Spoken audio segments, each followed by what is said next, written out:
Good morning, everyone. It's Alex, and I'm here. Ooh, the light's weird. Glare. Um, let's see if that's better.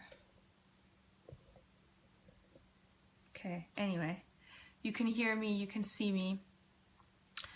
So today I wanted to talk to you about enemas and why they are absolutely crucial if you want to detox, if you want to heal. If you're doing a detox and you're not doing enemas, there is no way that you're going to dig deep enough.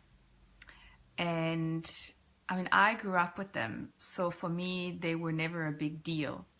But I know that for most people, when I mention and we're going to do enemas, it's like, men in particular. But you know what?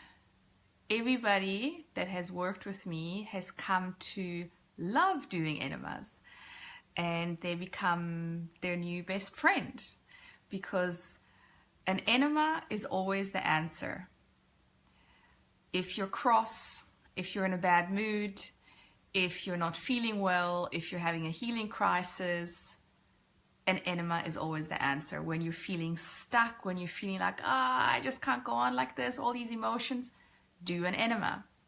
Because you know how the saying goes, that we are like, when we tell people you're full of shit, well, it's quite literal, as all of those that have done deep cellular detoxification have sooner or later found out. To the point of, I once had this beautiful woman in her 50s come to me, and I mean, she was absolutely gorgeous. She was one of these women that I, admired and always thought like, wow, when I'm 50, which is not too far away, that's how I want to look. And, gorgeous body, slim, everything. And then she said, well, I want to detox, but I've been healthy my whole life. I've been exercising my whole life, and I'm pretty clean. That was her perception of herself. And I thought so too, quite frankly. Well, once she started detoxing properly with the herbs, once she started doing enemas, she sent me, she said, I'm sorry, Alex, I have to send you these pictures. And I mean, by now I've seen poo pictures of more people that you can imagine. So I don't mind at all. So she sent me pictures of what she had evacuated in her enema, and it was nests of worms and parasites and mucus, but nests of worms. And I was quite shocked too, because, previously I thought, well, somebody who's really toxic looks a certain way. And I've learned that that is no longer true. I mean, yes, I now I know the telltale signs of toxicity in a person. And certainly somebody who's had a lot of animal products, you can be sure that they are full of parasites. And that's simply, and again, they're the parasites, because then sometimes people go, oh, but parasites, I haven't traveled, I haven't gone to exotic destinations, or I haven't eaten street food, or those kind of normal ideas, hi Hank, where apparently parasites are caught or from. And that's absolutely not true. I used to think so too, but that's not where parasites come from. They can, but a lot of the parasites, or most of the parasites, are produced internally. It's a little bit like when we throw our organic compost away, and you peel your fruit and vegetables, and then you put it in the compost bin, and then you check back a few days later, and what happens? There's worms. But your fruit was clean, your peels were clean, like our stuff, most of our stuff is organic. And so how did the worms get there? Well, life breeds life, or death breeds life oftentimes, actually. So where do the worms come from? They come from the decomposing of the fruit and vegetables in that case. And it happens the same way in our body. So just as the worms in the compost heap, they come because they're there to help, you know, they're there to help decompose the matter. So it's not like the worms are bad, and just the parasites in our body. Ciao Giuliana, it's my friend from Italy, so good to see you. So the worms, the parasites that are in our body, they're not bad. And when people go like, oh, now I'm going to kill all those parasites, or I'm going to kill the candida, I'm going to kill all my pathogens. Yes, you know, it's a good intention, but the point is you're not going to kill the parasites, or you're not, by killing the parasites and killing the candida, you are never going to get on top of the issue, because unless you actually change the internal terrain in your body, you're still going to keep on breeding parasites. You're still going to have candida. And just to briefly go into the candida and parasite issue before I focus on the enemas, candida is always accompanied by a heavy metal issue. And most of us have heavy metals in our bodies due to a whole host of different reasons. You know, it can be because you had amalgam in your teeth, or in my case, I had heavy metal issues because my mother had amalgams, and she had them while she was, or before she was pregnant. And when a woman carries a baby, gestates a baby, bone density goes to the baby, and heavy metals deposit in the bones. So naturally, we then pass on the heavy metals to our children. And that's why so many children, our generation and the newer generations, are born with heavy metal toxicity. Hi, Eureka. And so, and then there's other reasons for heavy metal toxicity. You know, there's toxic heavy metals in paint and in gas fumes, and I mean, like, I've done a lot of protein shakes when I was younger, you know, like wanting to put on muscle, and, you know, I had all these wrong ideas, and they're full of heavy metals, as many other stuff that we put on our body, that we ingest, and so forth. So heavy metal toxicity is very, very common, and that's when you get brain fog, you get candida, and there again, the candida comes to help. Candida is not bad. Candida is always present, just as we will never have a pristine body that is fully clean, without an ounce of candida, without a single parasite in our body. That is utopia. We are nature itself. We are an ecosystem, and as we partake in eating nature, we become part of the ecosystem.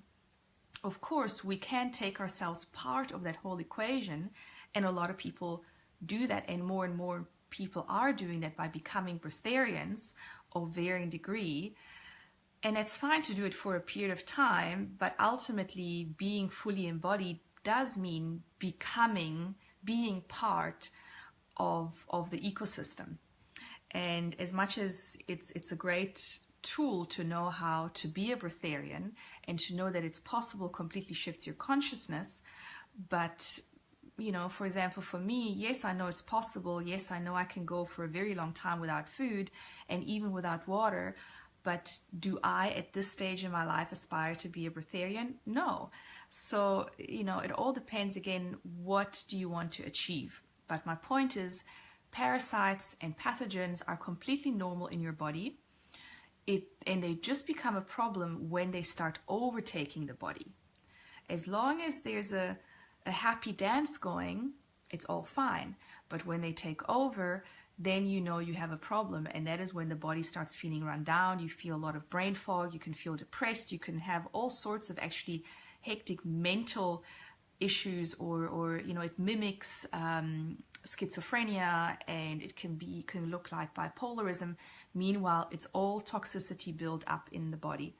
And then the other thing that creates toxicity in the body, trying to get the light right there, is toxic emotions. Because whenever we feel a negative emotion, and if you feel it longer than 90 seconds, so if you go now and really try and feel super angry, and you go into that feeling, what does it feel like? and you hold that anger and you really start feeling it, after 90 seconds, you will feel, some pain in your shoulder, you will feel the pressure in your head, you will feel maybe the blood pressure rise. So it takes 90 seconds to have, hi Hannah, it takes 90 seconds to actually have a physiological effect from your emotional and mental state.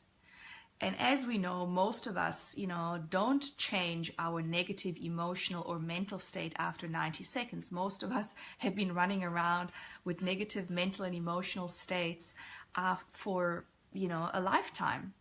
And so that is where toxic emotions create acidity in the body. And so ultimately what serves our highest is to do the deepest levels of healing on all of our bodies, the mental, emotional, physical, because only then can we truly live our full purpose and our full potential. And I know sometimes that can feel so daunting because like, oh my God, okay, I need to look after my physical body, I need to look after my mental body, I need to look after my emotions, I need to feel all my trauma. Where to start? Start with loving yourself the best way that you can. Yesterday I was speaking to a friend. I know I'm derailing in all sorts of direction, but this is what's arising. I spoke to a friend yesterday who had broken her fast, like for the, nth time.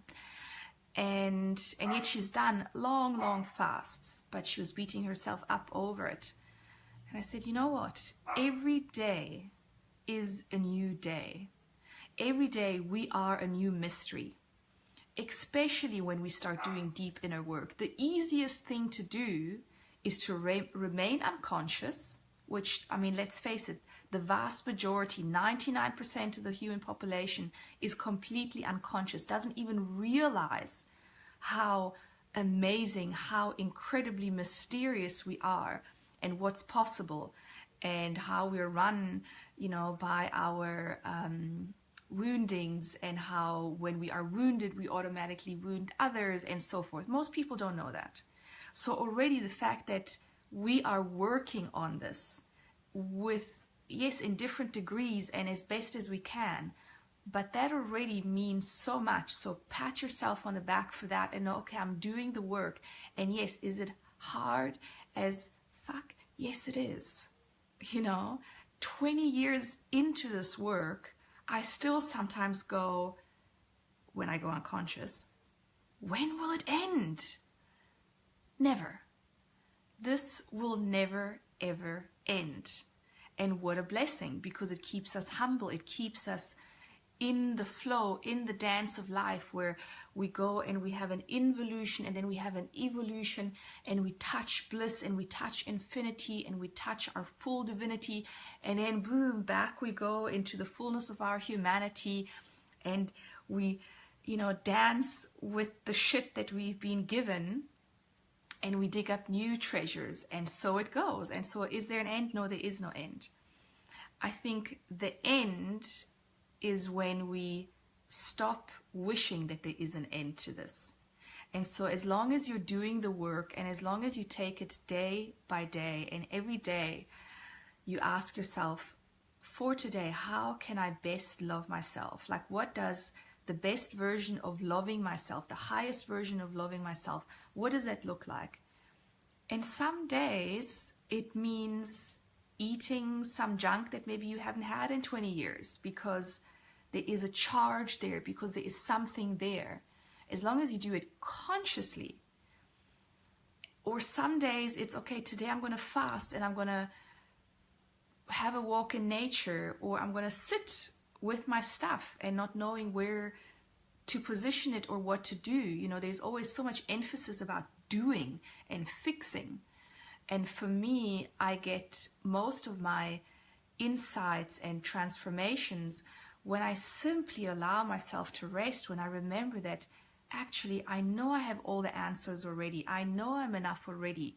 So let me rest in that, with the knowing that yes, there's all these pain points and there's all these things that I believe to be unresolved. But when I rest in myself, when I simply come to love myself as I am in this moment, then something shifts, something arises.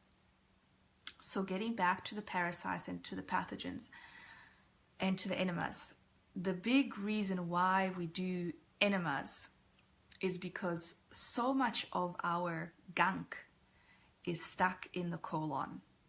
And as we know, the colon is quite long and it's windy, and it's not just a straight, nice, organ without folds. It's full of folds. It's so easy for stuff to get stuck there. And most of us, some worse than others, but most of us have a lot of waste material stuck in our colon. People can go for several colonics and lose as much as 14 pounds of matter. And you think, how is that possible? And I've seen skinny people do that too. You know, there's people who think, oh, but I'm so skinny, like I couldn't possibly. It's like, well, I don't know where you hide it. And that's where then organs get squished, because stuff is hiding in the colon. And what is that stuff? That stuff is all the undigested. So when we say, gluten is not good. Why? Because gluten is glue. It sticks. It sticks like glue. I mean, when we make a paste with all the glutinous foods, it's sticky. And it's one thing if you eat some of that, or if you've always eaten it with a lot of roughage, and which, I mean, none of us have had that ideal upbringing. We've all been rewarded with junk food. We've all rewarded ourselves with junk food. We've all had food that it was never meant for human consumption, and as much as it looks like we were digesting it, remaining bits stayed in our colon, and it slowly built up a film, a residue, and then mucus comes, and we know that when we eat crappy food, we get mucus, or some of us are so impacted with it that we no longer feel it, but then when we start detoxing, we get a healing crisis, and we go, ooh, the detox is not working, or, I can't handle the healing crisis. Meanwhile, that's mucus trying to be expelled from the body, because mucus, again, mucus is not the baddie. Mucus is our helper. The body always works to help us. So whatever comes, mucus, pathogens, even cancer ultimately is our friend, is there to assist us. And how so? Cancer is localized. It's the body cleverly pushing the toxins into one localized organ, or some in some localized position in the body. And then why do some people get colon cancer and other people get breast cancer? The root cause is the same. It's always toxicity. And then sure, for some it's more mental, emotional toxicity. For others it's more physical toxicity acquired. But ultimately the root cause is always toxicity. And then depending on what your particular weakness and emotional inclination and genetic makeup is, you will have one issue over another, one cancer over another. But cancer is never the issue. They're also, the medical community has made it into like the big C word, and we've spent a lifetime fearing the big C word. And how many of us have thought like, oh my God, I hope that I never have to hear those words. And that sucks so much energy out of us, because it keeps us in a loop of fear. It keeps us in fear, and it keeps us handing ourselves over to the medical community to one degree or another. Meanwhile, cancer is simply a sign to say, you are toxic, and I as a body am trying to help you, but I'm trying to do all I can. Now, can you lend a hand here? And in most cases, cancer is absolutely reversible, and you can cure it, but you need to take action. So now back to the enemas. So we do enemas to clean out the colon. And then some people say, oh, but I have 2 or 3 bowel movements a day. Do I still need to do enemas? Yes, you do. Because that which you naturally expel still doesn't mean, just because you naturally expel, doesn't mean that there is no biofilm. And I've seen it, enough times to know it means nothing. Even if you have 3 bowel movements a day, continue to do enemas, and you'll start seeing more and more matter come out. Sometimes it can take a long time, depending on how impacted you are. You know, for me, it took, I mean, you know, in total 3 years, 3 years to fully get natural and you know, 2-3 bowel movements a day, which now is my normal, and it feels like I won the lottery. And so much has changed on an emotional and physical level for me when that started happening. So enemas on a daily basis, or at least several times a week, you know, depending on what type of detoxification you are doing, are absolutely necessary. They are far easier than what most people think. And also, you can't really go wrong, you know, because then some people are like, oh, but, you know, it seems so complicated. I don't know how long I have to retain it. Do your best. Ideally, you want to retain an enema for 20 minutes. But some days, I can barely switch off the tap quickly and hop onto the toilet. So then, you know, some days you can't, because maybe you're moving a lot of things, and also depending on what you are putting into your enema water. I personally, I used to do coffee enemas at the very beginning of my detox journey. And yes, I'm sure they helped me some, you know, and I do think when you are severely toxic, they can probably help you. And especially if you're in dire straits and you really need to work on getting the toxins released, you know, like in the case of cancer, then yes, maybe there is a point where you do need coffee enemas. But ultimately, the coffee is too stimulating to the body. And I now prefer doing, and I could feel after a while how it wasn't helping my adrenals. It was kind of making me very jittery. And so I realized, okay, it's just too much for my body. So now what I do, mostly I use lemon juice enemas. And we've got a beautiful lemon tree in the garden. So I take the whole lemon and I juice the whole lemon, skin and all. And that kind of gives, you know, probably half a cup of juice typically for one big lemon. And then I add that to my 1.5 liters of warm water. I personally use a filter water. It's called Pristine Hydro. But, you know, there again, do the best you can. And so the lemon juice enemas are, in my opinion, the best. But then sometimes when you have too many acids, like if you have loose bowels coming out from too much detoxing or too rapid detoxification, which can happen, then you want to calm down the bowels, and then you want to use baking soda.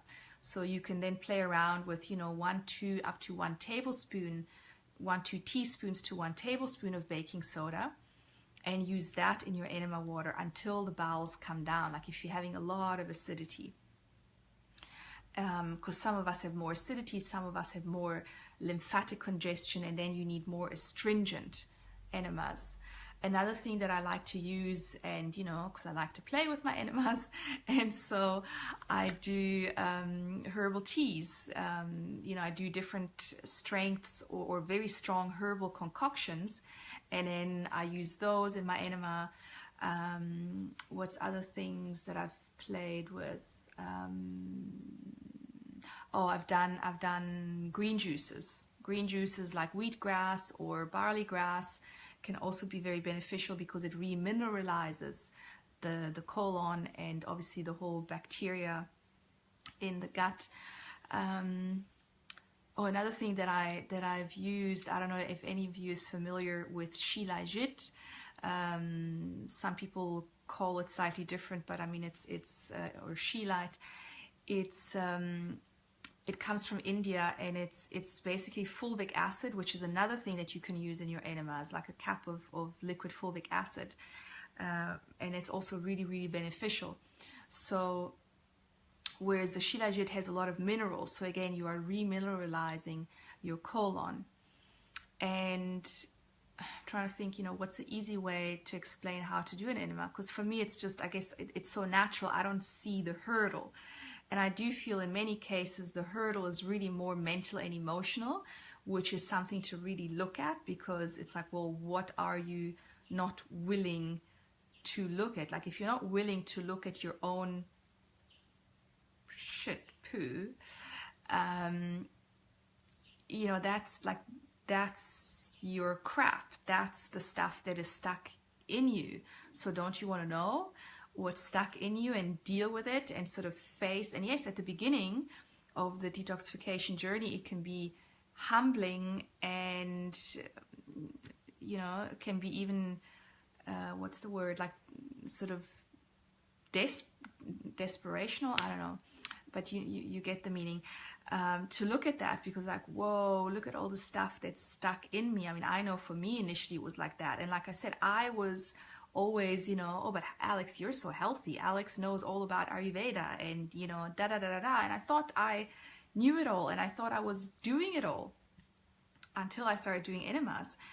And until I started seeing what came out of me and the amount that came out of me, it was like, no wonder I was puffy and congested and feeling so utterly drained and tired all the time and depressed, and my mood swings and everything. It's like, gee, all that stuff was stuck. So, enemas every single day if you are really going for it. In fact, there was a time when I started my journey, you know, whatever it was, three and a half years ago, where I did 3 enemas every single day for about 6 weeks. And yes, it was intense. And, you know, of course, everybody had an opinion like, oh, aren't you overdoing it? No, I didn't. I mean, I felt absolutely fine. And it helped a lot to really get in there and get stuff moved out. So use them. And another great thing to do while you're doing enemas is really feel into the emotions that arise while you're doing the enemas, because they're always so telling. So here I'll finish off with a very funny story. Usually when I do an enema, I will retain the enema by doing a headstand. And I do it against the wall of the bathroom so that I don't, you know, so that nothing happens, so that I don't have to use too much of my own strength. But so I do an enema against the bathroom door. I mean, I do the handstand against the bathroom door. So I was doing that, and then obviously, like, I then sometimes practice. Oh no, that time I was practicing a handstand, because yes, like I've been practicing a handstand. And so I was retaining the enema with the handstand, and I was really putting all my strength in there and focusing, and I was feeling so strong. I felt like I was getting stronger. And then next minute, all of a sudden, I started thinking of my father. And, you know, kinesiologists here will have lots to say about this. So what happened next minute, I think it was my left shoulder. Can't remember now if it was my left or my right. Maybe it was my right. I think it was my right. Collapsed. And I fell onto my shoulder. I actually thought I broke my shoulder. It was so utterly sore and painful. And thank goodness I still was able to retain my enema, because that would have been a real disaster. And somehow I managed to, you know, crawl up from that position, and I realized, wow, so my father comes into my mind and immediately weakens my whole right side, right? Which the right side is the masculine. Correct me if I'm wrong. And I was like, wow, that's a big telltale sign right there. And so what I took away from that, thank goodness it wasn't broken, it was utterly sore, and it took about 3 weeks to really come right. But what I took away from that experience, from that moment, was the whole 3 weeks of healing. I did deep healing into my father issues, into my father wound, you know, and that's how we work when we do enemas. So a lot of memories can come up, a lot of feelings can come up. You can feel angry. Other times you can feel totally elated, especially after you've evacuated. Or another thing to add about the enemas, sometimes it can happen, depending on where you're at with detoxification, that you'll do an enema and you will you'll feel kind of almost too much pull on your in your bowels, and like a rush of toxins running through you that will almost make you feel like, oh my goodness, you're going to pass out. You start sweating a little bit, cold sweat, hot sweat, and you'll go into a panic and feel like, oh shit, you know, am I doing something wrong? Have I overdone it or whatever? It can happen. What happens there is too much toxicity flowing through your body. So it's almost like, you know, a huge pool of toxins being pulled down into the colon. And don't worry, breathe through it. Once you start evacuating, it'll all pass and you'll feel better. But in the moment when that happens, you can feel like, you know, like this one friend of mine, she called me, she said, oh my God, Alex, I thought I was dying. I thought I was dying. And, you know, that's all part of the healing crisis and part of learning to be in our bodies and to learn to work with our bodies and also to reconnect with our bodies, because all those feelings are there. You know, it's just that they're stuck in our bodies. And now through the process of detox, we are opening the channels to free ourselves from all that impacted, not just waste matter, but emotional matter. So that's why I always harp on about, it's all about the emotional work. And yes, the physical, of course, comes into play, but ultimately it's the emotional body that, you know, we really need to work on. And it always comes into play at some point. So I will leave you with this. And unless there's any questions, I'm going to hop off and continue with a beautiful, not so sunny day here in Cape Town, but sending all my love from Mama Africa. I love you all. Bye.